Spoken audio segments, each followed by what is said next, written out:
aumentou tudo praticamente, né? Que ele veio, depois mandou buscar um, depois mandou buscar outro. Foi fazendo esse caminho. É a vida aqui em São Paulo. Isso. Ganhar a vida e assim, fácil. João tinha 42 anos e era ajudante geral. Um homem divertido, que esbanjava alegria por onde passava. A grande paixão dele era o netinho, que vive no Nordeste com um filho de 18 anos. Ele tá muito abalado também. Muito triste. Também dedicado à família, que acabou. Pode ser coração. Vai acreditar. Estabilidade. Eu deve estar indo na rua. Os campeonatos são a cada drible, a cada gol. As fases mais emocionantes se fazem campeonatos acontecem agora. Na escala,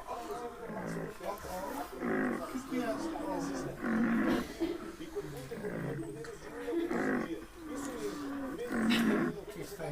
Você foi sangrando cansado, né?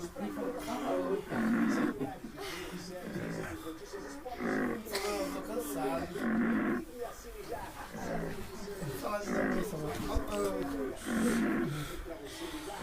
É, meu gordinho.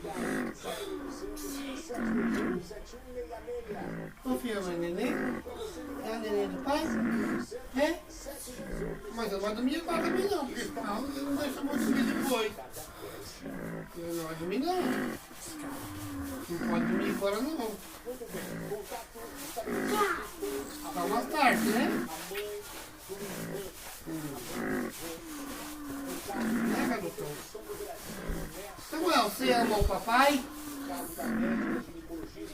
Não?